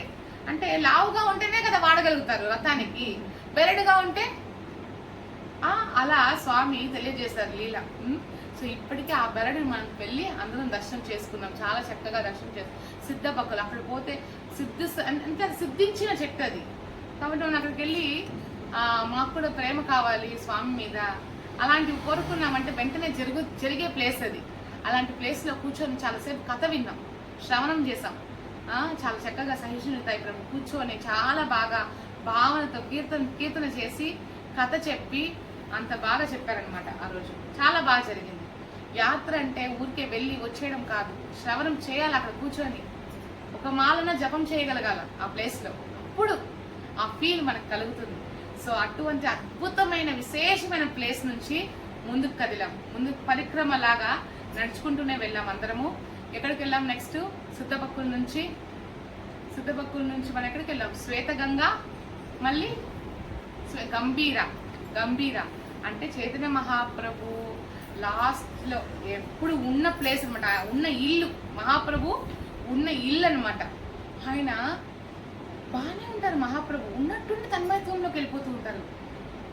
ఇలా చెప్పకూడదు, మహాప్రభు ఎప్పుడు తన్మయత్వంలో ఉంటారు. అప్పుడప్పుడే బాగా మాట్లాడుతూ ఉండేవారు, ఎప్పుడు తన్మయత్వంలోనే ఉంటారనమాట. ఎప్పుడు కంట్లో విరహమే. అంత విరహం మనకి రావాలని తెలియజేశారు. మనకుందా? అయ్యో స్వామి నేను ఇక్కడ పడేసినాను మనకుందా? మూడో స్కందము శ్రీమద్ భాగవతంలో ఒక బిడ్డ కడుపులో ఉండేటప్పుడు ఆ ఆత్మ కోరుకుంటున్నాడు స్వామిని, ఇప్పుడు నువ్వు నాకు కనబడుతున్నావు, బయటకు వస్తే నేను మర్చిపోతానే, స్వామి నా మీద దయ చూపి నన్ను బయటకు పంపించద్దు అని అనుకుంటే, లేదు నువ్వు కోరుకున్నా నువ్వు రావాల్సిందే. ఎందుకంటే స్వామికి బలవంతమైన ప్రేమ ఇష్టం లేదు. బలవంతంగా ఎవరు ప్రేమించాల్సిన అవసరం లేదు స్వామికి. నిజంగా నా వారు మీరే, నాకంతా మీరే, నా సర్వస్వం మీరే అని అనుకుంటే ఆయనకు కావాలి. దానికోసం వెయిట్ చేస్తూ ఉన్నారు ఆయన. సో అందుకని ఆ బిడ్డ బయటకు వచ్చిన వెంటనేదో అమ్మ నాన్న వీళ్ళే ఇదే వెంటనే వీడు ఇంజనీరు డాక్టర్ కూడా డిసైడ్ అయిపోతారు. కానీ వీడి ఈ జీవితము వీడికి సార్థకం అవ్వాలా, ఈ ఆత్మకని ఏ అమ్మ నాన్న ఆలోచించరు. అయ్యో ఈ జీవి ఇట్లా వచ్చేసింది, ఈ జీవిని మనం ఆ కాలంలో దారి చూపేవారు అమ్మ నాన్న, బిడ్డని దారి చూపించేవాళ్ళు. నాన్న జీవితం ఒక గమ్యం, భగవంతుని చేరుకోవాలా, దానికి తగ్గట్టు నువ్వు నడుచుకో. అందుకని ఏది వదలాల్సి అన్ని చేసుకుంటానే భగవంతుని చేరుకోవచ్చు. కానీ ఈ కాలంలో భగవంతుడి దగ్గర 2 నిమిషాలు, మిగతా అన్నిటి దగ్గర చాలాసేపు. మిగతా 2 నిమిషాలు తీసేయండి 24 గంటల్లో, అదే మిగతా. కానీ భక్తులకి భగవంతుడి దగ్గర మాత్రమే భయం ఉంటుంది, మిగతా ఎవరి దగ్గర భయం ఉండదు. అభక్తులకి భగవంతుడి దగ్గర భయమే ఉండదు, మనుషుల దగ్గర భయం ఉంటుంది. అయ్యో వీళ్ళ ఫంక్షన్లకు పోలేదే, అయ్యో వీళ్ళు ఏమంటారో ఏమో అలా భయపడుతూ అంటారు. భక్తులకి అలా కాదు, అయ్యో స్వామికి సేవ ఈరోజు కైంకర్యం ఇట్లా తగ్గిందే, ఆ బాధ ఉంటుంది. స్వామి ఏమనుకుంటాడో భయం. వీళ్ళ మేము రాలేమంటే కరెక్ట్గా చెప్తారు, ఎందుకంటే వాళ్ళకి తెలుసు ఏది సత్యం ఏది అసత్యమో. They can discriminate. చాలా మందికి సత్యం ఏది అసత్యం లేదు తెలియకే కదా బాధలు ఇవన్నీ. కానీ భక్తుల యొక్క అదృష్టం ఏంటి, వాళ్ళకి సత్యం ఏదో తెలిసింది, గ్రహించగలిగారు. ఎలా? సత్యవాక్కు భగవంతుడు నోట్తో చెప్పాడు కదా భగవద్గీత, దానికి మించిన సత్యవాక్కు ఈ లోకంలో ఏమన్నా ఉంటుందా? అందుకే కదా ఆ కాలంలో ఇప్పటికి కూడా కోర్టులో భగవద్గీత మీద సత్యం ఎందుకు ఏమంటున్నారు? అది సత్యవాక్కు, దీనికి మించిన సత్యం లేదు. భగవంతుడి యొక్క శ్వాస నుంచి వేదాలు వస్తే భగవంతుడి యొక్క నాలుక నుంచి వచ్చిందే కదా శ్రీమద్ భగవద్గీత. కాబట్టి ఆ సత్యవాక్కు గ్రహించిన ఏ ఒక్క భక్తుడైనా భయపడ్డు ఈ లోకంలో.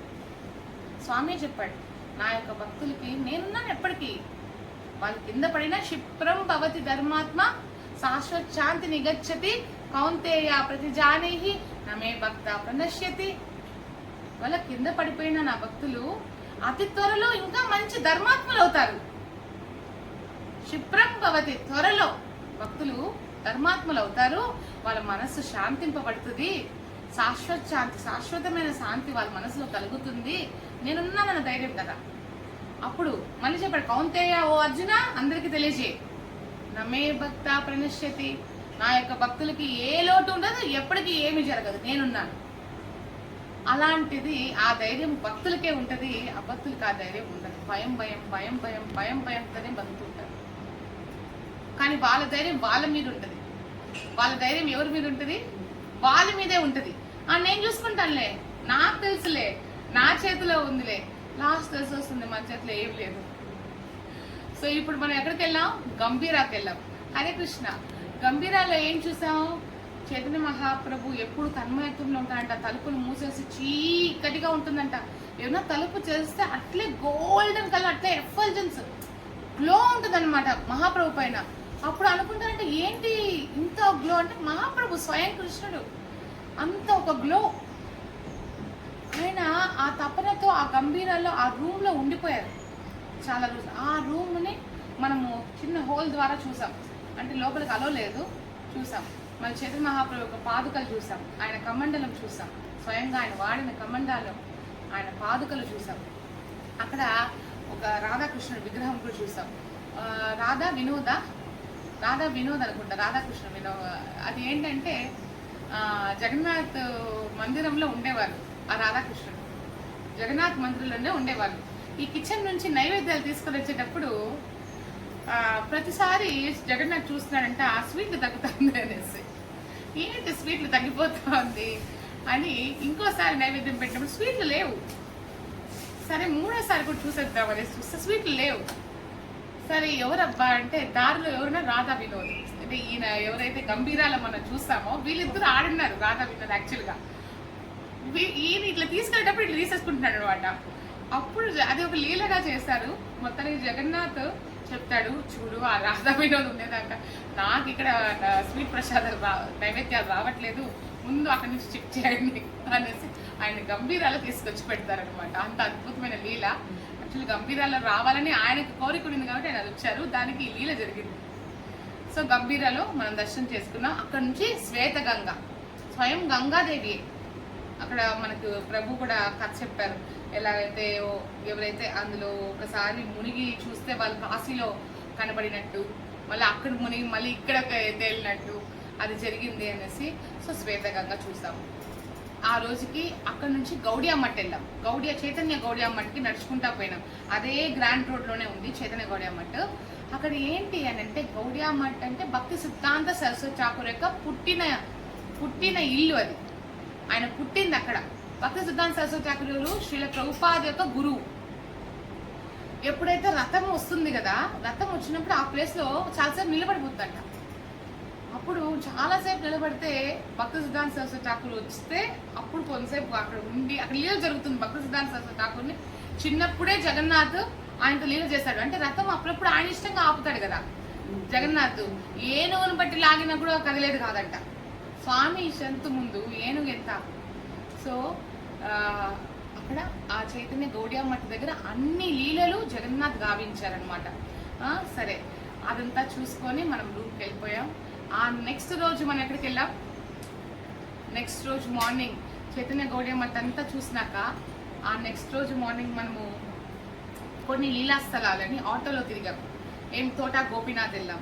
తోటా గోపీనాథ్ తెలుసు కదా. తోటా గోపీనాథ్ ఫస్ట్ పొడుగ్గా ఉండేవాడు గోపీనాథ్. అంత పొడుగ్గా ఉన్న గోపీనాథ్ గదాధర్ పండిత్ అంటే స్వయంగా శ్రీమతి రాధారాణినే గోపీనాథ్కి సేవ చేస్తూ ఉండేది. అంటే కలియుగంలో గదాధర్ పండిత్గా వచ్చారు. ఆయనకు వయసు అయిపోయింది, మోకాలు నొప్పులు, అంత పొడుగున్నాడు కదా, మాలేయాలంటే కష్టం. అప్పుడు ఆయన మనసులో అనుకున్నంట, ఒక పూజారిని అపాయింట్ చేద్దాము, ఇప్పటి నుంచి మన వల్ల కావట్లేదు, ఆయన చేయని ఇవన్నీ అనేసి. అప్పుడు కళ్ళు వచ్చి గోపీనాథ్ చెప్తున్నారు, ఈ లోకంలో ఈ భూమి మీద ఉండేంత వరకు నువ్వే నాకు సేవ చేయాలి అనేసరికి, మరి ఎట్లా స్వామి నా వల్ల కావట్లేదు అంటే, అదంతా లేదు నువ్వే చేయాలి అనేసంటే, సరేలే ఇంకా స్వామి చెప్పాక ఏమని పొద్దున్న లేచి తలుపు చూస్తే అంత పెద్ద నిలబడిన విగ్రహం కూర్చొని ఉంది. తోటా గోపీనాథ్ కృష్ణుడు కూర్చున్న విగ్రహము మనం చూసుకున్నాం. అలా కూర్చున్న విగ్రహం మళ్ళీ మనం కచ్చిలో చూసాం. కృష్ణుడు కూర్చుని దర్శనం ఇచ్చాడు. అలానే ఇది ఇక్కడ గదాధర్ పండిత్ కోసమనే కూర్చున్న విగ్రహం చాలా బ్యూటిఫుల్ గోపీనాథ్ని చూసాం. అక్కడ ఏంటి విశేషం అంటే, చైతన్య మహాప్రభు యొక్క ప్రాణాలు ఈ విగ్రహం లోపలికే వెళ్ళింది అనేసి నమ్ముతారనమాట. ఆయన ఇక్కడ ఒక స్లిట్ లాగా ఉంటుంది మోకాల దగ్గర, ఆ స్లిట్ ద్వారా వెళ్ళారు లోపలికి. మంగళారతి దర్శనం వెళ్తే ఎవరైనా ఆ టైంలో పూజారి చూపిస్తారనమాట.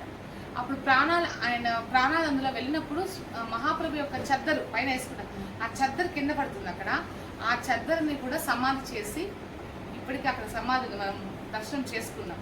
సో అక్కడ కూడా సహిష్ణుత ప్రభు వచ్చారు, చక్కగా ఈ మొత్తము కథ మనకి వివరించారు చాలా చాలా. అప్పుడు దర్శనం అయినట్టు కదా, స్వామిని దర్శనం చేసుకుంది ఒక దర్శనం అయితే, ఈ కథను అక్కడ శ్రవణం చేసి భక్తుల సాంగత్యంలో మనం శ్రవణం చేసి బయలుదేరాం. తోటా గోపీనాథ్ చూసుకున్నాక నరేంద్ర సరోవర్ కూడా చూసాం. నరేంద్ర సరోవర్లోనే చందన యాత్ర జరుగుతుంది. అంటే ఇప్పుడు మామూలుగా తెప్పోత్సవాలు జరుగుతాయి కదా, అలా జగన్నాథ బలదేవ సుభద్ర కూడా తెప్పోత్సవాలు నరేంద్ర సరోవర్లో జరిగింది. మళ్ళీ మార్కండేయ సరోవర్ని చూసాం.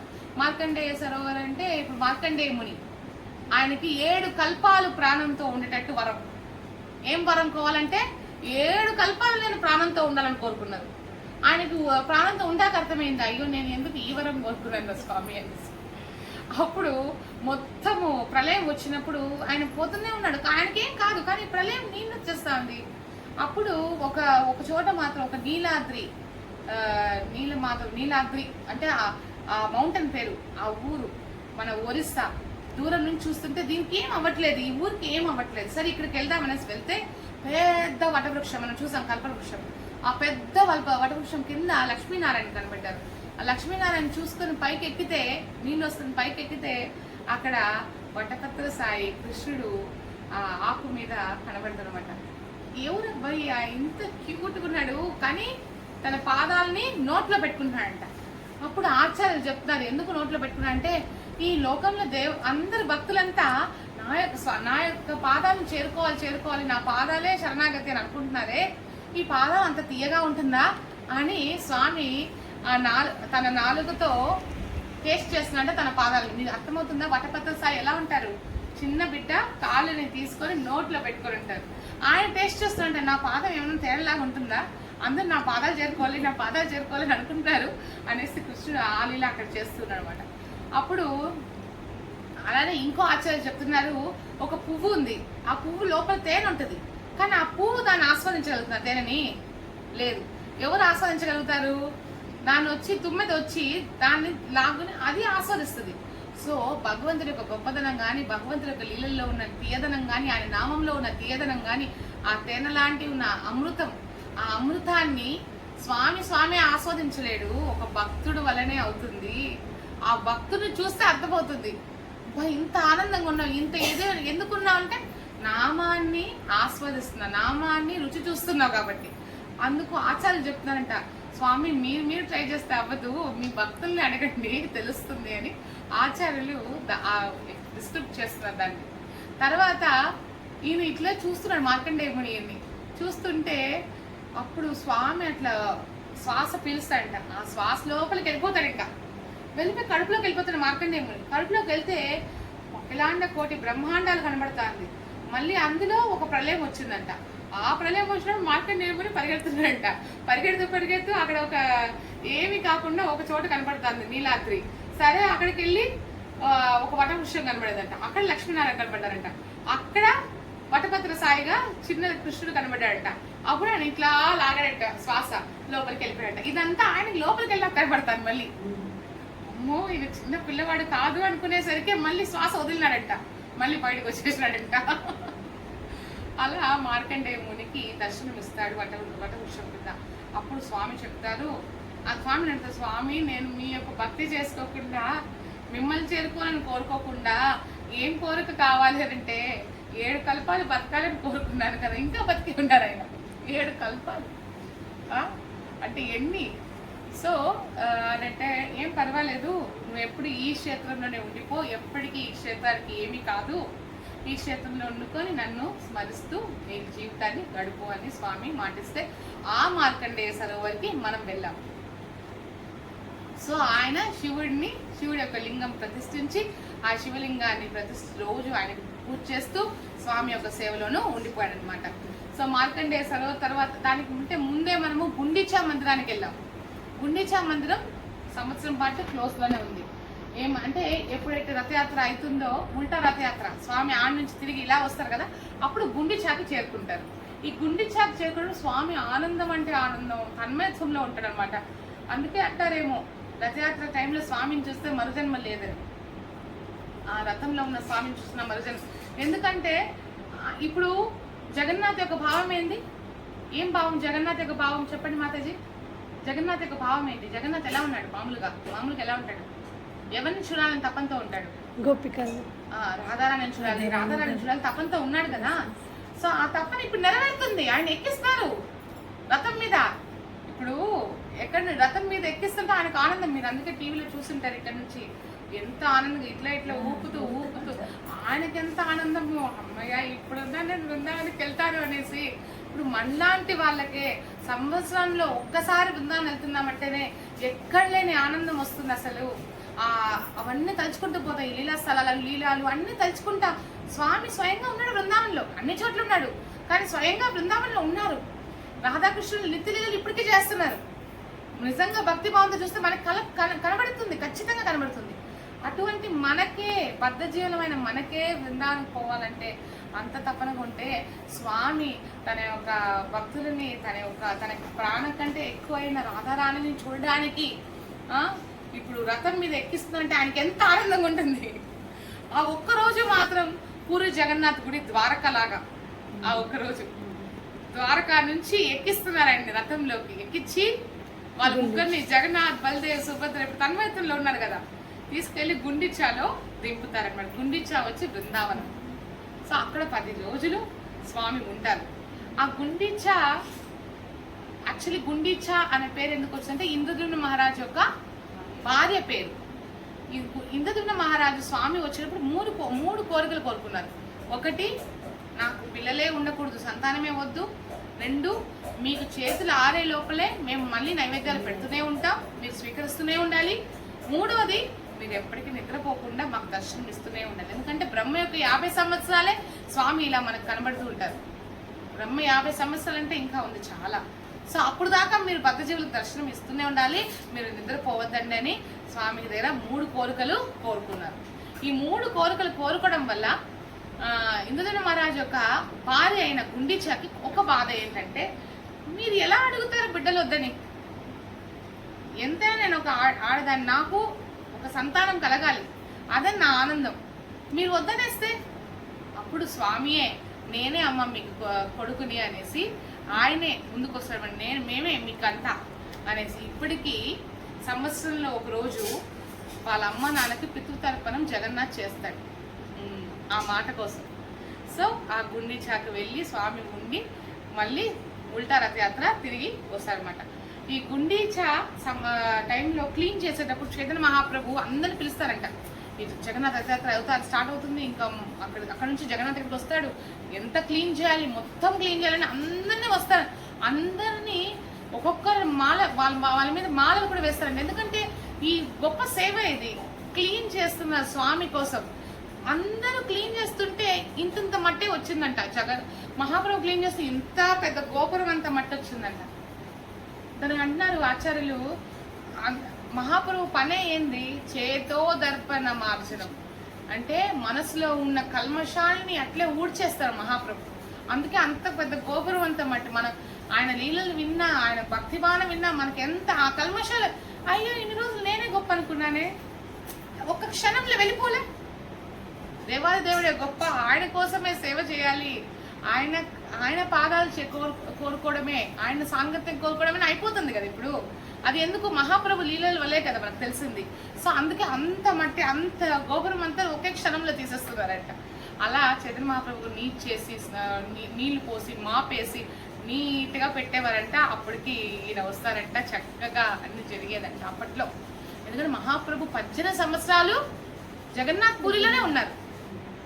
లాస్ట్ 18 సంవత్సరాలు అక్కడే గడిపారు మహాప్రభు. సో సముద్రంలో వెళ్ళిపోయారు మహాప్రభు, తన్మయత్వంలో సముద్రంలోనే వెళ్ళిపోయారని ఒకరు తోట గోపీనాథ్ లోపలికి వెళ్ళిపోయారు. ఇది అంటే మహాప్రభు 4 చోట్ల వెళ్ళిపోయారు అనమాట. పర్వతాలు 4 విధాలుగా వెళ్ళారు. 3వది జగన్నాథ్, బలదేవ్, సుభద్ర ఉన్నారు. జగన్నాథ్ విగ్రహంలోకే వెళ్ళిపోయారు. సో అలా గుండిచా టెంపుల్ చూసుకొని నరసింహస్వామి టెంపుల్, యోగ నరసింహ కూడా చూసాము. ఆ యోగ నరసింహ దగ్గర ఇంద్రద్యుమ్న మహారాజు అశ్వమేధ యజ్ఞాలు 1000 అశ్వమేధ యజ్ఞాలు చేసి జగన్నాథ్ రావాలని కోరుకున్నది. సో అక్కడ దర్శనం చేసుకున్నాం. ఇవన్నీ చేసుకున్నాక స్వర్గద్వారాన్ని చూసాం సముద్రంకి ఎదురుగా.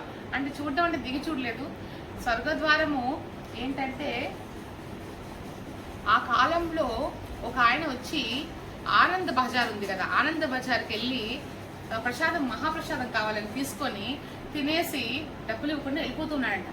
అప్పుడు అక్కడ ఆనంద్ బజార్లో ఉన్న ఆయన డబ్బులు ఇవ్వండి అన్నాడంట. డబ్బులను ఇవ్వలేను. అసలు ఆయన ఫస్ట్ పట్టించుకునే లేదు, వెళ్ళిపోతున్నాడు. ఈయన వెనకాల డబ్బులు ఇవ్వండి పిలుస్తున్నాను కదా మిమ్మల్ని ఇవ్వండి. ఆయన ముందుకు వెళ్ళిపోతున్నాడు ఫాస్ట్ గా ఇంకా సముద్రం దాకా వెళ్ళిపోతున్నాడు. ఏంటి వెళ్ళిపోతున్నాడు, సముద్రం లోపలికి వెళ్ళిపోతున్నాడు ఏంటంటే ఏమండి మిమ్మల్ని డబ్బులు ఇవ్వండి. అప్పుడు ఆయన తిరిగి చూసి డబ్బుల కంటే ఇంకేమన్నా అడుగు, దానికంటే మంచిది ఇస్తాను అన్నాడంట. అప్పుడు ఏంది మంచిది ఇస్తారు, ఏమి ఇవ్వగలుగుతారు, సరే ఏమో కోరుకో అంటే ఆ టైంలో కరువు ఉండేది, బాగా వర్షాలే లేదు. సరే వర్షం పడుతుందా ఈ ప్లేస్లో అంటే అంతేగా అని ఒకే క్షణంలో వర్షం పడిందంట. అప్పుడు ఆయనకు అర్థమవుతుంది, అంటే మీరు ఎవరండి అని అడిగాడట. నేను ఇంద్రుడు, స్వామి యొక్క ప్రసాదం కోసం వచ్చాను, మహాప్రసాదం కోసం వచ్చాను, ఇంద్రుడే. అప్పుడు ఆయన చెప్తారు, నీకు ఒక వరం ఇస్తాను, నువ్వు ఎక్కడికి వెళ్ళినా ఏ చోటైనా వర్షం పడాలనుకుంటే ఆ ప్లేస్లో వర్షం పడుతుంది, నువ్వు ఆగంటే ఆగిపోతుంది. ఆయన ఉన్నంత కాలము పూరిలో ఎక్కడ కావాలంటే అక్కడ వర్షం పడేదంట. సో ఏ దారి నుంచి అయితే ఇంద్రుడు వచ్చింది ఈయన చూసారో దాన్నే స్వర్గద్వారంగా ప్రకటించారు. ఎందుకంటే ఆ ద్వారం నుంచే దేవాది దేవతలు వచ్చి వెళ్తున్నారని తెలుసుకున్నారనమాట. అది తెలుసుకున్న జనాలు ఇప్పుడు ఆ స్వర్గద్వారం కదా అనేసి శ్మశాన వాటికి చేశారు. అందుకని మనం దిగి చూడలేదు, కాకపోతే ఇదే స్వర్గద్వారం అని మనం చూసాం. తర్వాత హరిదాస్ ఠాకూర్ యొక్క సమాధి చూడడానికి వెళ్ళాము. తలుపులు మూసుంది, బట్ ఆ స్థానానికన్నా వెళ్ళి దర్శనం బయట నుంచి అయినా దర్శనం చేసుకున్నాం. మళ్ళీ మన ఇస్కాన్ ఎదురుగానే ఉండింది, అక్కడ కీర్తన జరుగుతుంది. మనం వెళ్ళిన టైంకో అక్కడ రాధా గిరిధారి అనుకుంటా, రాధా గిరిధారి అండ్ గౌరంగా ఉన్నారు. భక్తినాథ్ ఠాకూర్ అండ్ శిల ప్రభుపాద యొక్క విగ్రహాలు చాలా చక్కగా దర్శనం చేసుకొని మనం ఇంకా తిరుగు ప్రయాణం చేసామన్నమాట. ఇదంతా అయిపోయినాక రాత్రి మళ్ళీ దర్శనానికి మేము వెళ్ళాము. అంటే సరిపోలేదన్నమాట, ఇంకా చాలా లీలా స్థలాలు ఉన్నాయి. కానీ వీలైనంత వరకు, ఎందుకంటే first of all Chaitanya Mahaprabhu touch చేయలేదు చాలా మందికి. మహాప్రభు లీలా స్థలాలు చూపించాలి, తోట గోపీనాథ్, సాక్షి గోపాల్, ఇవన్నీ గంభీర, సిద్ధబకుల్, శ్వేతగంగా, ఇవన్నీ అద్భుతమైన. మనం ఇంకోటి సార్వభౌమ భట్టాచార్య ఇంటికి వెళ్ళాం. సార్వభౌమ భట్టాచార్యకి మహాప్రభు నేనే రాముడు, నేనే కృష్ణుడు, నేనే ఇప్పుడు మహాప్రభుకి వచ్చారని 3 రూపాలుగా ఒకే దాంట్లో చూపించారు. ఆ విగ్రహం కూడా అట్లే ఉంది అక్కడ. సో ఆ ఇంటి నుంచే మహాప్రభు సొరంగ మార్గం ఉంది, అక్కడ నుంచే జగన్నాథ్ పూరికి మహాప్రభు వెళ్ళేవారు. ఎందుకంటే బయట నుంచి వెళ్తే అందరూ వచ్చి పాదాలను పట్టుకోవడం కానీ చేతులు అంటే డిస్టర్బ్ చేస్తున్నారు మహాప్రభు ఫీలింగ్స్, భావన. అందుకని ఆయన సొరంగం నుంచే డైరెక్ట్ పూరికి వెళ్ళి అక్కడ నుంచి నేరుగా మనం బయట నుంచి చూసామనుకోండి ఆ ఇంటికి పూరికి దగ్గరే ఆ లోపల నుంచి వెళ్ళేవారు మహాప్రభు. ఆ సొరంగాన్ని కూడా మనం చూసాం. ఇంకా చాలా లీలాస్థలాలు ఉన్నాయి. మనము నవంబర్లో all over the world devotees 15,000 మంది మినిమం వస్తారు అంచనా. వస్తే గనక 3 రోజుల్లో మొత్తం పరిక్రమ లీలాస్థలాలు ఎస్పెషల్లీ చేయబోతున్నారు అనమాట. అది లీలాస్థలాలు నడుస్తూ వెళ్ళి చూస్తే దాంట్లో ఉన్న ఆనందము, అకీర్తన చేస్తూ ఆ భావన ఉండాలి మనకి. ఫస్ట్ ఆఫ్ ఆల్ లవమాత్ర సాధు సంఘ సర్వసిద్ధి హోయ్ అన్నారు. ఒక్క క్షణంలో, ఒక సెకండ్లో, ఒక ఫ్రాక్షన్ ఆఫ్ సెకండ్ కూడా శుద్ధ భక్తుల యొక్క సాంగత్యం దొరికితే వాళ్ళ జీవితం ఇంకా అంత అస్పీషియస్నెస్, అంత మంచే అన్నారు. అలాంటిది ఇలాంటి యాత్రల్లో భక్తుల యొక్క సాంగత్యం దొరకడం అంటే 6 రోజుల యాత్రలు. భక్తుల యొక్క సాంగత్యంలో భక్తులతో ఉంటే ఏముంటుంది, వాళ్ళు ఎప్పుడు స్వామి మీదే ఉంటుంది కదా. అలాంటి సాంగత్యంలో మనం ఉంటే ఖచ్చితంగా ఇప్పుడు ట్రైన్ అంతా కూడా చాలా మంది క్లాస్ చెప్పండి మాకు అర్హత లేదు, కానీ వాళ్ళకి అంత ఆశ ఉంది క్లాస్ వినాలని. ఎందుకంటే వాళ్ళు అనుభవించారు ఆనందాన్ని. ఇప్పుడు ఎన్నో విషయాలు మాట్లాడుకోవచ్చు, కానీ దాంట్లో ఆనందం ఉండదు. ఆనందం ఆత్మకు సంబంధించింది, సంతోషం శరీరానికి సంబంధించింది. సంతోషం అందుకే వస్తుంది పోతుంది, ఆనందం అనేది ఎప్పటికీ నిలబడి ఉంటుంది, ఆత్మకి సంబంధించింది. కాబట్టి ఆ ఆత్మకు సంబంధించింది ఎవరు, ఆ ఆత్మని చూసేది ఎవరు? ఈ రోజు నన్ను శాంభవి అని మీరు అంటున్నారంటే ఆ లోపల పరమాత్మ ఉన్నాడు కాబట్టి. ఆ పరమాత్మ లేదంటే ఇది శాంభవి కాదు కదా, నా పేరు ఉండదు. ఇంకా ఆ పరమాత్మతో ఈ ఆత్మ ఎప్పుడైతే తిరిగి కనెక్ట్ అవుతుందో అప్పుడు నిజమైన ఆనందం. అందుకే యాత్రలు చేసేది. ఈ ఆనందాన్ని ఇంకా రెట్టింపు చేసుకొని మళ్ళీ తిరిగి వచ్చి మళ్ళీ ఇక్కడ అందరికి పంచాలనేదే ప్రభుపాద యొక్క కోరిక కూడా. భక్తులు వచ్చి బృందావనంలో ఉండిపోవద్దండి, భక్తులు వచ్చి మాయాపూర్లో ఉండిపోవద్దండి. భక్తులు మీరు వచ్చి సంవత్సరంలో ఒకసారి రండి, 3 రోజులు 10 రోజులు ఉండేసి దాంట్లో ఉన్న ఆ భావాన్ని తీసుకెళ్ళి పంచండి అందరికి. మనము ఆనందాన్ని మనలో పెట్టుకోవడం కాదు, పంచాలన్నారు. ఆ ప్రయత్నమే మనం చేస్తున్నాం ఈ యాత్ర రూపంలో. ఈరోజు మొత్తం మీకు అనిపించిందా? ఒకసారి మళ్ళీ వెళ్ళేసి వచ్చిన ఒక భావన నాకైతే నిజంగా చాలా థ్యాంక్స్. ఈ మంచి ఒక సదవకాశము నాకు ఇంకా తృప్తిగా ఉంది. ఈరోజు మళ్ళీ ఒకసారి వెళ్ళేసి వచ్చినంత ఆనందం ఉంది. ఏమో కొన్ని మిస్ చేసిండొచ్చు, బట్ నా వల్ల అయినంత వరకు కవర్ చేశాను. సో జగన్నాథ్ దారుబ్రహ్మ రూపంలో ఎలా వచ్చిందో అది ఒకసారి వివరించు. ఓకే, హరే కృష్ణ. సో స్వామి దారుబ్రహ్మ రూపంలో వచ్చారు. ఇంద్రుని మహారాజుకి తెలిసి వస్తుంది అనమాట, ఇప్పుడు ఈ జీవితంలో నాకు అంతా ఉంది, డబ్బులుంది, ఆయన రాజు కదా, ఆయన దగ్గర లేనిదేమి, కానీ ఆయనకి జీవితం ఒక లక్ష్యం ఎవరిని చేరుకుంటే వస్తుంది అనేది క్వశ్చన్. అప్పుడు ఆయన తెలిసి వస్తుంది, అక్కడ నీలమాధవ్ విగ్రహం ఉంది. అంటే జగన్నాథ్ ముందు నీలమాధవ్గా ఉన్నాడు. నీలమాధవ్ 50 సంవత్సరాలు అయిపోయిందే మళ్ళీ జగన్నాథ్ రూపంలో వస్తాడు. అదనమాట, ఇప్పుడు జగన్నాథ్ రూపంలో ఉన్నాడు. సో నీలమాధవ్ నాకు ఉన్నారు అనేసి తన ఒక మంత్రిని పంపిస్తే ఆయన వెళ్ళి అది కనుక్కుంటాడు అనమాట. అంటే చాలా కష్టం పడి అక్కడున్న సబేరా జాతి వాళ్ళు, సబేరా అంటే మీకు సబరి తెలుసు కదా, రాముడికి సబరి, అదే జాతి వాళ్ళు సబేరా. వీళ్ళు పెట్టుకున్నారు అన్నమాట జాగ్రత్తగా నీలమాధవ్ని. వాళ్ళు తెలుస్తుంది, ఎవరన్నా రాజు వచ్చారంటే మాత్రం ఖచ్చితంగా ఇంకా నీలమాధవ్ వాళ్ళ హ్యాండర్లోకి వెళ్ళిపోతారని. అయినా తెలిసినా కూడా వాళ్ళు దారి చూపించి తీసుకెళ్తారని మంత్రికి. ఆయన దర్శనం, ఎందుకంటే ఆయన దర్శనం చేసుకుంటే ఇంక వాళ్ళకి వేరే జన్మ లేదనమాట, సేమ్ జగన్నాథ నీలమాధవ్ రూపంలో. సో ఆయన దర్శనం చేసేసుకుంటాడు. ఆయనకు ఆనందం అయిపోయి తిరిగి వచ్చి నేను కనుక్కునేసాను స్వామి ఎక్కడున్నాడు, మీ జీవిత లక్ష్యం మీకు ఇక్కడ దగ్గరలోనే ఉంది, మీరు రండి నేను తీసుకెళ్తాను అని అంటే అప్పుడు ఇంద్రుని మహారాజుకు ఒకే ఆనందం, అమ్మయ్య నా జీవిత లక్ష్యము ఎవరి పాదాలు చేరుకోవాలో, ఎవరు దేవాదేవుడు నేను ఇప్పుడు తెలుసుకున్నాను. తను చూసేసాడంట, వెళ్దాం పదండి అందరినీ తీసుకొని వెళ్తాడు. వెళ్ళేసరికి నీలమాధవ్ డిసపియర్ అయిపోయి ఉంటాడు, ఉండడు, మాయమైపోయి ఉంటాడు స్వామి. ఆయన ఇష్టం కదా, ఆయన ఎప్పుడు ఉండాలనుకుంటే ఉంటాడు, ఎప్పుడు మాయమైపోయాడు. అంటే ఆ 50 సంవత్సరాలు అయిపోయింది, బ్రహ్మ యొక్క 50 సంవత్సరాలు. సో ఆయన వెళ్ళిపోయాడు. ఈయనకి బాధ, అయ్యో తనకు కూడా దర్శనం ఇచ్చాడే, నాకెందుకు ఇవ్వలేదు స్వామి అనేసి చాలా బాధతో ఆయన పరితపిస్తుంటే అప్పుడు నారదుడు చెప్తారు, మనము శివుణ్ణి అడుగుదాము. సో శివుణ్ణి అడిగితే అశ్వమేధ యజ్ఞము చేయమని చెప్తారు. అశ్వమేధ యజ్ఞము చేయడానికి ముందు మనం ఫస్ట్ అక్కడ నరసింహస్వామి గుడి ఉంటుంది, ఆ గుడి ఇప్పుడు సిద్ధరావస్థలో ఉంది, దాన్ని చక్కగా చేసి ఆయన దగ్గర మీరు అశ్వమేధ యజ్ఞం 1000 చెయ్యాలని. 998 అశ్వమేధ యజ్ఞం చేసినాక ఆయనకు అనిపిస్తుంది, నారదుడు చెప్తాడంట, ఏమో మరి స్వామిని కనబడతారో లేదో అన్నట్టు డౌట్.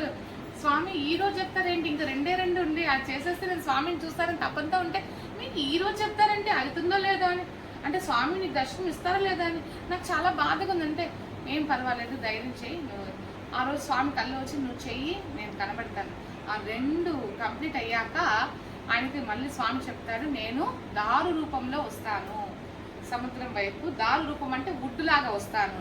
సో ఆ వుడ్డు వచ్చినప్పుడు ఈయనకి ఏం అర్థం కాలే, ఇన్ని రోజులు నేను వెయిట్ చేస్తే ఒక రూపంలో ఉంటాడు స్వామిని నేను దర్శించుకుంటానంటే ఈరోజు ఒక చెక్క ఒక వుడ్ వచ్చింది ఆ సముద్రం నుండి, ఎలా గుర్తించేది అని ఈయన బాధపడుతున్నాడు అనమాట. అప్పుడు అక్కడ నారదముని చెప్తాడు, అక్కడ ఉన్న ఒక వుడ్డు ఉన్నాడు కదా ఆయన చేతికిచ్చే, ఇన్ని రోజులు దొరికిన వుడ్డుని ఇప్పుడు స్వామి ఈ రూపంలో వచ్చాడు ఆయన చేతికి ఇచ్చేవన్నా అంటే, ఇప్పుడు నేను చెప్పింది మీకు ఆయన చేతికి ఇచ్చే, సరే అని ఆయన పిలిచి ఇచ్చేస్తారు. అప్పుడు ఆయన అంటాడు, సరే నేను చేస్తాను 15 రోజుల పాటు తలుపు తెరపకూడదు, నువ్వు కూడా నీళ్లు తాకూడదు, శుచి అంటే అదే తపనతో స్వామిని తలుచుకుంటూ ఉండాలా, ప్రసాదం కూడా తీసుకోకూడదు, నేను తీసుకోకుండా చేస్తూ ఉంటాను, ఏమాత్రం వచ్చి డిస్టర్బ్ చేయకూడదు, నేనుగా అయిపోయినాక తలుపు తెరుస్తాను అని. కానీ వీళ్ళ ఆవిడకి ఈయనకి ఒక తపన, సౌండే రావట్లేదు, కొన్ని రోజుల తర్వాత సౌండే రాలేదే అని తలుపు కొడతారు, తలుపు తెరుస్తారు, ఆయన ఉండడు. ఎవరైతే ఆ వృద్ధుడో ఆయన విశ్వకర్మ, ఆయన ఉండరు. జగన్నాథ్ బలదేవ్ సుభద్ర యొక్క విగ్రహాలు చూస్తారు.